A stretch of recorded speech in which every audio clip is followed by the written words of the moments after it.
really windy today.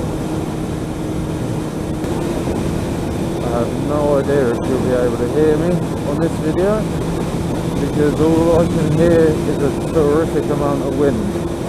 It's deafening. I should have my earplugs in really, because I do use them occasionally when it's a long journey. But you know, when I'm vlogging, I like to be able to hear everything around me and pay attention, so I don't wear the old earplugs. A lot of people swear by them, to wear them every time you ride, even around town. And I did for about the first sort of week. I didn't even know really that you should wear them. Then I saw a video saying that you should wear them, so I wore them for about 3 weeks, and then I sort of give up. I still got them in my pocket, but I just give up on wearing them.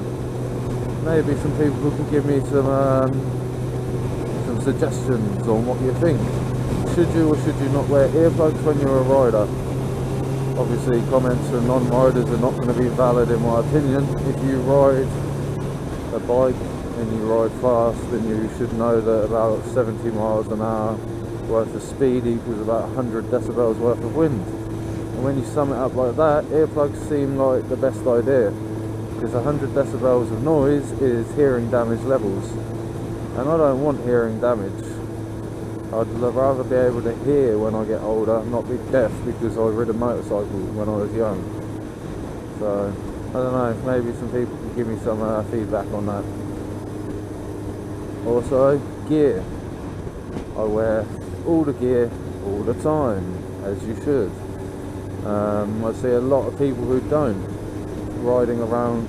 Most of it's mopeds, to be honest, but I see a few people on sports bikes in a t-shirt or in just a hoodie, and sometimes it appears like I've just got a hoodie on, because I'll wear a hoodie over the top of my leathers to keep it warmer from the wind. It sort of diffuses the wind before it gets to the leather, or that's my personal opinion, and then the leather doesn't get cold and you stay a lot warmer than what you would be, because it's pretty cold today and I don't have a jacket on over the top. I haven't really got a subject on what to talk about. I mean, I want to talk about racing around, but I'll cover that in another video. Just wanted to ask about the old earplugs. You right, mate? Oh, that was a proper white jacket, that one. Had some little sliders on the shoulders. It is just in jeans. Now that is a false pretense that jeans protects you. Watch any vlogger who's come off in a pair of jeans tell you that jeans are no good. I do have Kevlar jeans for hot days around town, but I won't ride to work and back in them. Well, I did once, but that just didn't feel right to me. Doing 60 miles an hour in a pair of jeans and you come off, you're fucked. You ain't gonna have no legs left. What's that in the road? You ain't gonna have no legs left.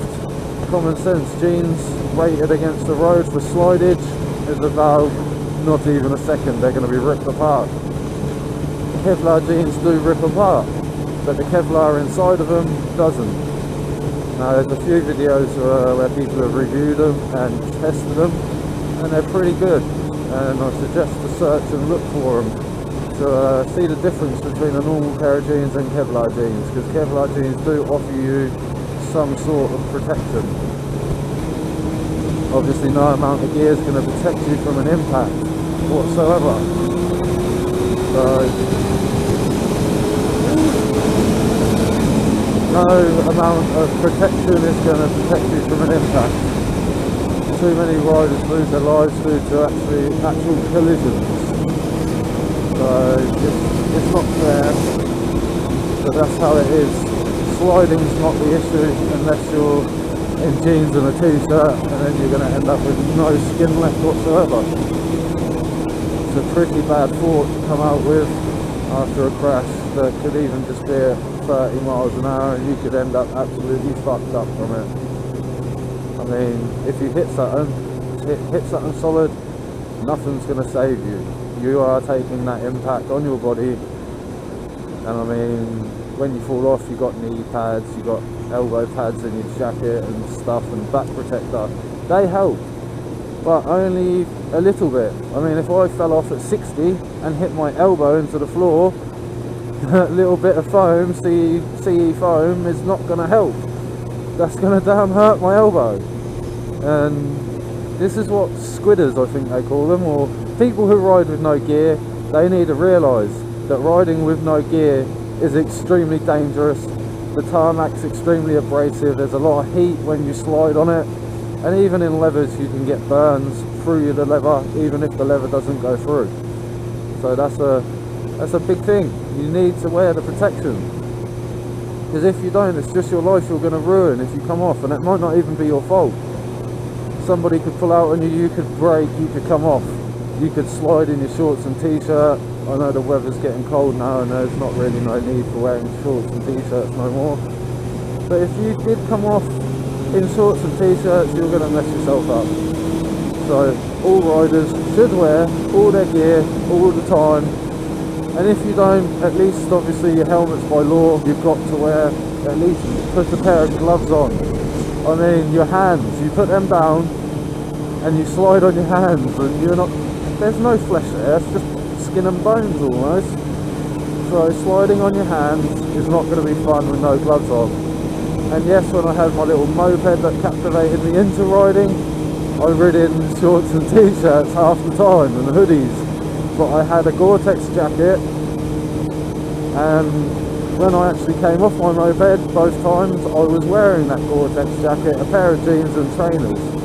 My trainers just came off my feet, my jeans were ripped to shit, the jacket was just had some frayed bits on the elbow and on the shoulder.